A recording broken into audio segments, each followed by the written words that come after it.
21년도 새해를 맞이해서 하나님의 은혜와 축복이 우리 성도들의 가정에 함께 하시기를 바랍니다. 21년도 첫 해를 그리고 첫 주일 예배를 힘차게 시작돼야 되는데 이렇게 영상으로 예배를 드리게 되어서 마음이 무척 무겁습니다. 지난주에 포항 상황이 좋지 않았습니다. 구룡포에 확진자가 나오고 그래서 포항의 상황이 아주 좋지 않아서 이번 주일은 비대면으로 예배를 드려야만 되는 상황이 되고 말았습니다. 그러던 차에 어제는 또 이런 상황을 2주간 더 연기한다는 정부 발표가 있어서 앞으로 어떻게 이 어려움을 헤쳐나가야 될지 기도하지 않을 수 없는 어려운 상황에 처하고 말았습니다. 교회에서는 정해진 시간에 정해진 예배를 그대로 드리도록 하겠습니다. 영상으로 여러분을 만나지만은 녹화해서 예배를 드리지 않고 정해진 시간에 예배당에서는 그대로 예배를 드리도록 하겠습니다. 우리 성도들은 안전을 위해서 온라인 예배를 권장해 드립니다. 그러나 교회 문은 항상 열려 있다는 것을 기억하시고 교회 가서 예배 드리지 않고는 견딜 수 없겠다 하시는 분들은 교회 문이 항상 열려 있사오니 언제든지 교회 오시면 정해진 그 시간에 예배에 함께 동참할 수는 있습니다. 그런데 걱정은 온라인 예배조차도 드리지 못하는 노약층이나 온라인 기기를 잘 만지지 못하는 성도들의 문제입니다. 이분들의 예배를 어떻게 도울 수 있을까? 그래서 주보에 가정에서 드리는 주일 예배라는 그런 순서를 주보에 잘 삽입해 놓았습니다. 문제는 이 주보를 성도들에게 전달해 주어야 될 터인데 교회로 연락해 주시던지 또는 권사님이나 구역장들이 도와주셔서 구역의 노약층들 또는 온라인 기기를 잘 만지지 못하는 분들에게 주보를 전달해 주어서 지면을 통해서라도 주일 예배를 드릴 수 있도록 함께 도와주시면 감사하겠습니다. 사랑하는 성도 여러분, 지금 우리는 코로나라는 광야를 지나고 있습니다. 이스라엘 백성이 시내 광야를 지나듯이 우리는 코로나라는 광야를 지나고 있습니다. 광야를 지날 때는 세상의 그 모든 것이 별로 도움이 되지 않습니다. 세상에서 자랑하던 것, 세상의 물질, 세상의 좋은 옷, 세상에서 갈고 닦은 지식, 이 모든 것 광야를 지날 때 광야를 지나는 우리들에게 큰 도움이 되질 못합니다. 광야를 지날 때 나에게 가장 필요한 것이 무엇일까? 이스라엘 백성이 시내 광야를 지날 때 가장 중요한 것이 무엇이었을까? 바로 하나님의 약속에 대한 믿음이었던 것입니다. 하나님에 대한 믿음이 광야를 지날 때 가장 중요한 것입니다.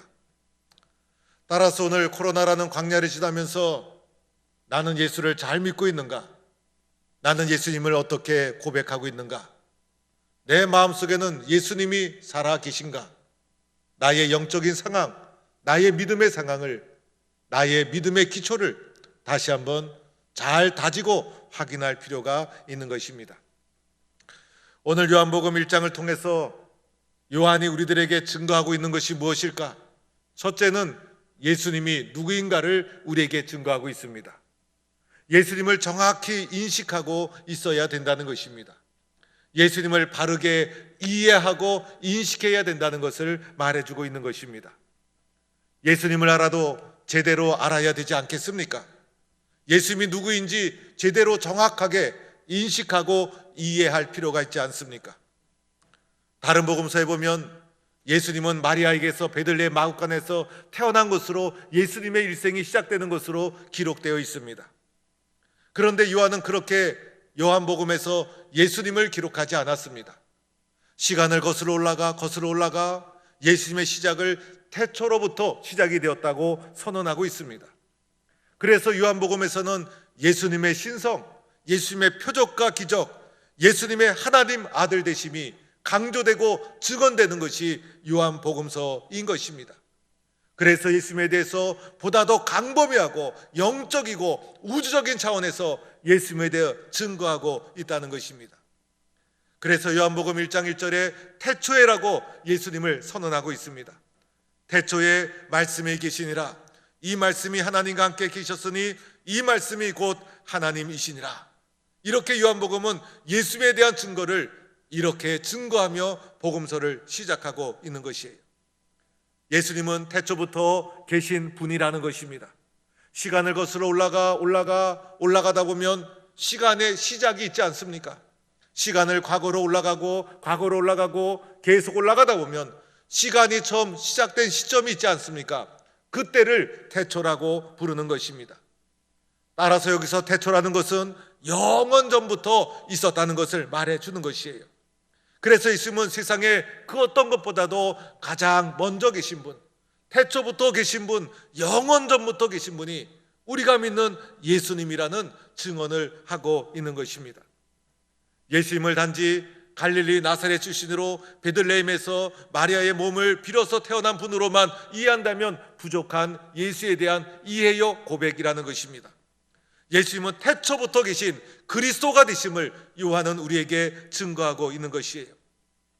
그래서 아타나시우스라는 유명한 학자는 예수님은 안 계신 적이 없으셨다, 이렇게 예수님에 대해서 고백하고 증언을 했습니다.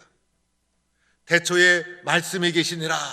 태초라는 말씀과 함께 두 번째로 등장하는 단어가 말씀이라는 단어입니다. 예수님이 말씀이셨다는 것입니다. 예수님은 말씀으로 존재했다는 것입니다. 여기서 말씀은 로고스 말씀을 가리키는 것입니다. 로고스는 객관적이고 이성적인 진리, 변함이 없는 진리를 말하는 것이죠.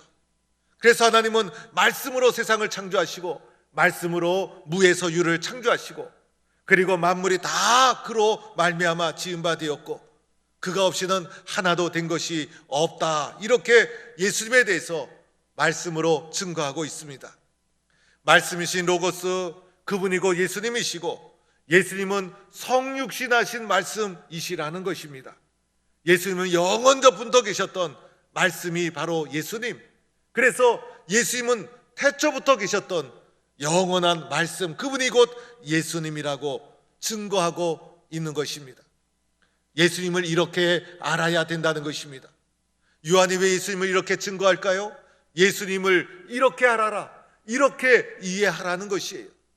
요한복음은 예수님을 증거하는 책 아닙니까? 요한이 글을 쓰기 시작하면서 요한의 목적은 예수님을 증거하는 것이었어요. 그래서 예수님을 증거할 때 태초부터 계신 분으로, 그리고 말씀으로 계신 분으로 예수님을 우리에게 증거하고 있는 것입니다. 이러한 예수님의 특징이 있어요. 바로 그 안에 생명이 있다는 것입니다. 예수님 안에 생명이 있어요. 예수님 안에 생명이 있어요. 그래서 요한복음에는 특별히 생명이란 단어가 자주 반복되어 나오는데, 요한복음에서 나오는 생명은 영생과 같은 뜻이고 구원과도 같은 뜻으로 사용되고 있어요. 그래서 예수님 안에 생명이 있고 예수 믿는 사람은 영생을 얻었고 예수님만이 구원이시다. 그래서 생명과 영생과 구원이 같은 의미로 요한복음에서는 사용되고 있어요. 이 생명이 세상의 빛이라는 것입니다. 이 세상은 지금 어둠에 속해 있지만은 어둠을 밝히는 빛이 바로 생명이신 예수님이라는 것입니다. 그래서 생명 되신 예수님을 믿고 그리고 빛으로 나와라, 예수님을 이렇게 우리에게 증거하고 있는 것입니다. 요한복음에서 예수님을 어떻게 증거하고 있는가? 태초부터 계신 분이시다, 말씀으로 계셨던 분이시다, 하나님과 같은 분이시다, 그리고 그 안에 생명이 있고 그 안에 빛이 있다, 이렇게 예수님을 증거하고 있다는 것입니다. 예수님을 우리는 이렇게 알고 이해하고 있어야 된다는 것입니다. 이제 예수님을 이렇게 알아야 1장부터 진행되는 예수에 대한 증거를 받아들이고 믿을 수가 있게 되는 것입니다. 어떤 분은 예수를 믿어도 그저 예수님을 선생으로 믿어요. 예수님을 삶의 본을 받아야 될 모델로 믿어요. 예수님을 인간적인 예수로만 믿는 분이 있어요. 예수님을 선한 일을 실천하신 분으로만 예수님을 이해하는 분들이 있어요. 이런 이해는 잘못된 이해는 아닙니다. 그러나 부족한 이해죠. 결핍된 이해죠. 온전한 이해라고 할 수가 없는 것입니다. 이것은 예수님에 대해서 인성만 바라보고 있는 거예요. 예수님의 인간적인 몸만 바라보고 있는 거예요. 그래서 이렇게 예수님을 이해할 때 정상적인 삶을 살아갈 수 있을 때는 나도 예수님을 본받아 살아야지, 나도 예수님을 본받아 살아야지, 예수님처럼 살아야지, 예수님 말씀에 순종해야지, 이렇게 우리의 삶을 이끌어가는 인도자로서 예수님을 고백하며 따라가는 믿음의 어떤 큰 도움을 받을 수가 있는 것입니다. 그런데 살다 보면 우리들이 정상적으로만 삶을 사는 것이 아니잖아요. 우리의 삶이 송두리째 무너질 때가 있지 않습니까? 실존이 무너지고 삶의 터전이 무너지고 그리고 생명이 흔들리고 내 힘으로 해결할 수 없는 엄청난 절망 속에 떨어지고 내 힘으로 일어날 수 없는 절망 속에 떨어질 때가 있어요. 내가 힘이 있어야 예수님을 본받아 사는데 내 삶의 실존과 삶의 터전이 다 무너질 때가 있더라는 것입니다. 그때 예수님은 나에게 어떤 분이신가? 나는 그때 예수님을 무엇이라고 고백할 수 있는가? 나의 전 영혼과 인생과 삶을 구원해 주실 참된 구원자라고 고백할 수 있는가? 예수님의 신성에 대한 믿음과 고백이 없이는 불가능하다는 것입니다. 그래서 요한복음은 1장 1절부터 예수님에 대해서 광범위하게 우리들에게 그분의 본래의 모습을 증언하고 있는 것이에요. 이것이 예수님에 대한 바른 이해고 본질적인 이해라는 것입니다. 따라서 우리들은 예수님에 대해서 이분은 태초부터 계신 분이요, 말씀으로 세상을 창조하신 분이요, 하나님과 같은 분이라는 고백을 해야 합니다. 예수 안에만 생명이 있고 예수님만이 어둠과 세상을 밝히는 빛이시다. 우리가 코로나라는 광야를 지날 때 세상에 나의 삶에 도움을 주고 내 삶을 인도해 주실 분 누군가? 이 코로나라는 이런 광야로부터 나를 구원해 주실 분은 오직 예수님 뿐이시다. 예수님만이 나의 구원자가 되시고 예수님만이 나를 인도해 주실 분이고 예수님만이 나에게 힘이 되시는 분이시다. 예수의 그리스도 되심을 고백하고 이해하고 그리고 따라가는 성도가 되어야 한다는 것입니다. 그래야 어려움도 잊혀나가고 그리고 코로나라는 강야도 넘어갈 수가 있다는 것입니다. 그래서 요한복음 1장에서는 예수에 대한 바른 이해가 무엇인가? 이것을 우리에게 묻고 있는 것이에요. 두 번째로는 예수에 대한 이런 이해를 했으면 예수에 대한 올바른 태도가 무엇인가를 생각해 봐야 합니다. 예수님이 태초부터 계신 분이요, 그리고 예수님은 말씀으로 우리에게 찾아오신 분이시요, 예수님 안에 생명이 있고 빛이 있다는 예수님에 대한 바른 이해를 했다면 그 예수님에 대해서 올바른 태도를 가져야 되지 않겠습니까? 먼저 오늘 말씀해 보니 올바르지 못한 태도가 나와요. 바로 세상의 예수님께 대한 태도였어요. 오늘 5절 말씀해 보니 깨닫지 못하더라. 예수님을 깨닫지 못하고 예수님을 알지 못합니다. 예수님이 어떤 분인지 그들이 알지도 못하고 이해하지도 못해요. 10절 말씀해 보니 그를 알지 못하겠고 예수님을 알지 못하고 세상적인 방법으로 예수님을 알 수가 없는 것이죠. 그리고 11절에 가서는 자기 백성이 영접하지 아니하였으니 예수님을 영접하지 않고 예수님을 거부합니다. 이 모든 것 세상의 방법이고 예수에 대한 올바른 자세가 아니라는 것입니다. 예수에 대해서 올바로 이해했으면 예수에 대한 바른 자세를 가져야 되잖아요. 예수에 대한 바른 자세를 가져야 되지 않겠어요? 그래서 예수에 대한 바른 자세가 무엇일까? 오늘 12절 말씀, 영접하는 자, 이것이 예수에 대한 바른 자세라는 것입니다. 예수님은 우리가 영접해야 될 분, 예수님을 영접해야 된다는 것이에요. 이것이 예수에 대한 우리의 바른 자세가 되는 것입니다. 영접한다는 것은 무슨 뜻일까? 12절에 계속된 말씀해 보니 믿는 자, 이렇게 표현을 했어요. 예수님을 영접하고 받아들이고 예수님을 믿는 것이 예수에 대한 바른 자세가 되는 것입니다. 예수님을 통해서 우리에게 계시된 하나님의 구원의 사건을 인정하고 긍정한다는 것입니다. 예수님께 복종한다는 것입니다. 예수님께 동의한다는 것입니다. 예수님께 마음의 문을 열고 예수님을 내 마음 중심에 수용하고 받아들인다는 것입니다.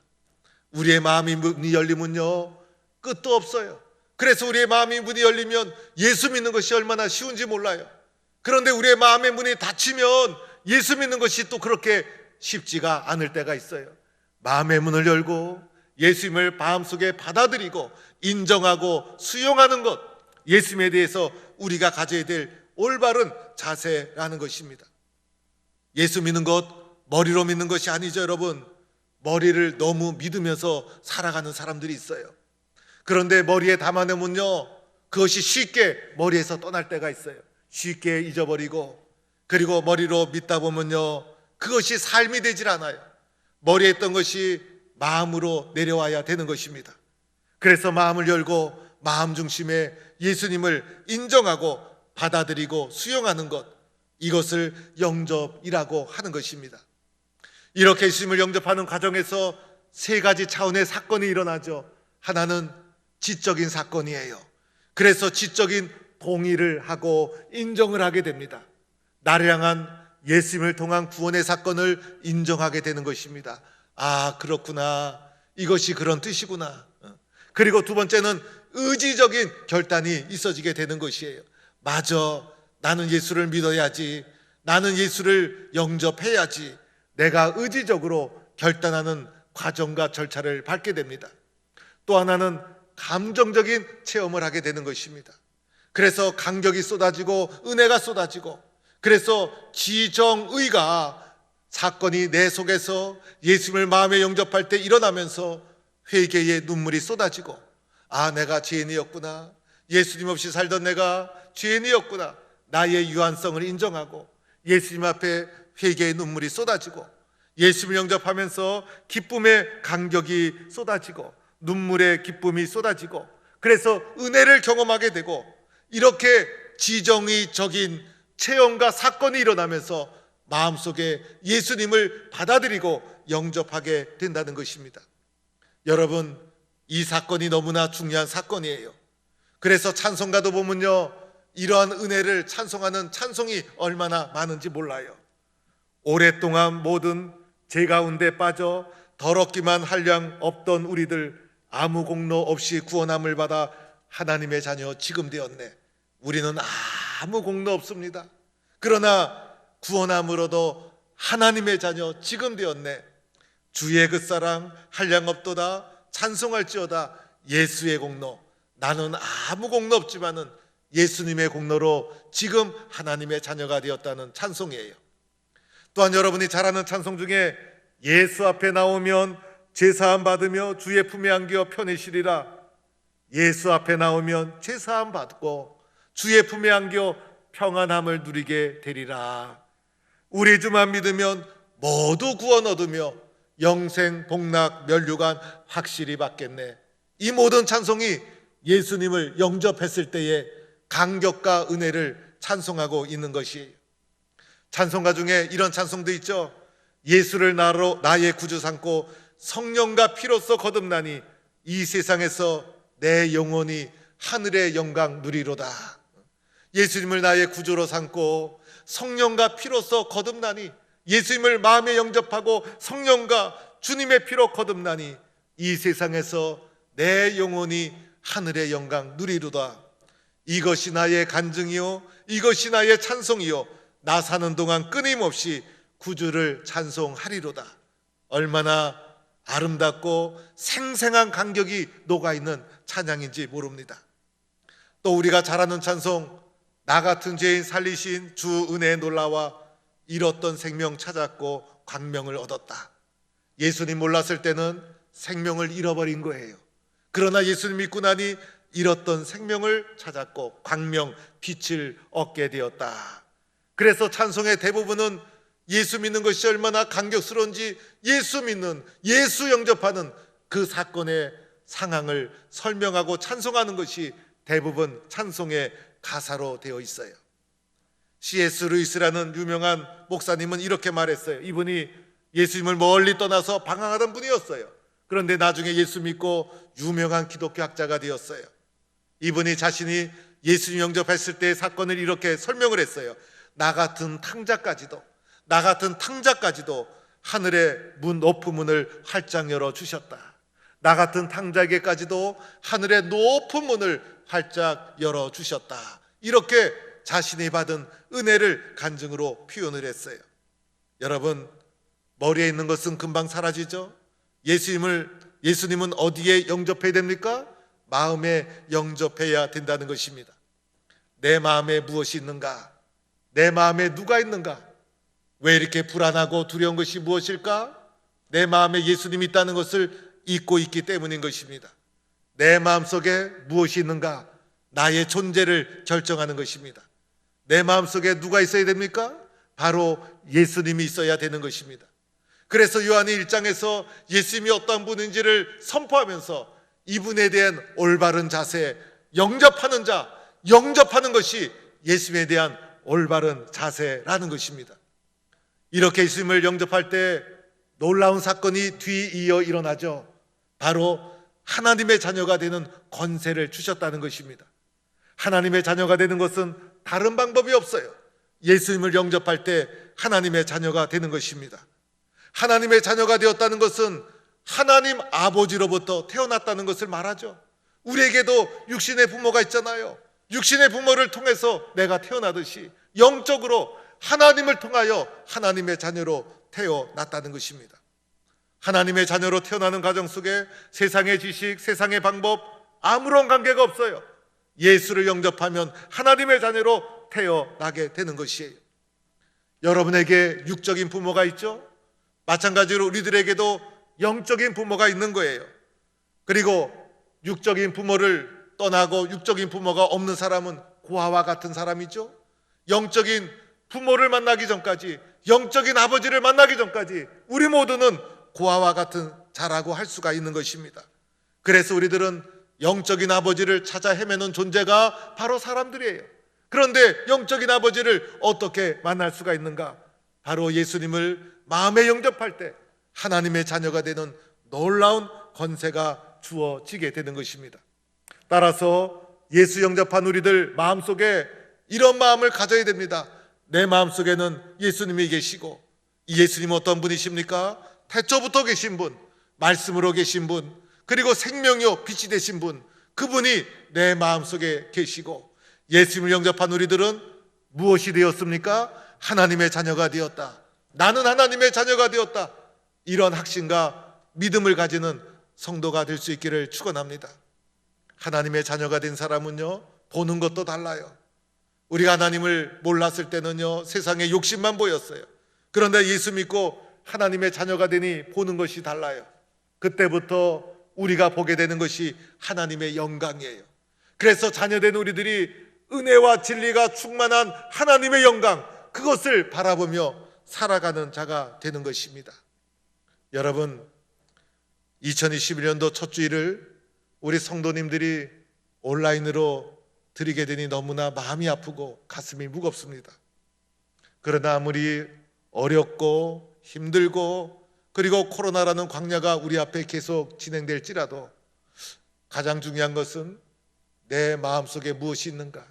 내 마음속에 무엇이 있는가? 바로 예수님이 여러분 마음속에 가득 채워지기를 바랍니다. 그리고 우리들이 확신해야 될 것이 있죠? 나는 하나님의 자녀다. 나는 하나님의 자녀다. 세상이 어떠하든지 간에 나는 하나님의 자녀다. 이것이 광야와 같은 길을 걸어가는 우리들에게 가장 중요한 믿음이라는 것입니다. 나는 하나님의 자녀라는 믿음과 확신을 가지고 2021년도 힘차게 달려가는 동부의 성도가 되기를 주의 이름으로 간절히 축원합니다. 하나님 감사합니다. 코로나가 계속되고 새해 첫 주일 온라인으로 드려야만 되는 상황이지만은 우리의 마음속에 예수님이 가득 차고 나는 하나님의 자녀라는 확신과 믿음을 가지고 낙심하지 말고 힘차게 용기 있게 믿음의 길을 달려가는 성도가 되게 하여 주옵소서. 예수님의 이름으로 기도드립니다. 아멘.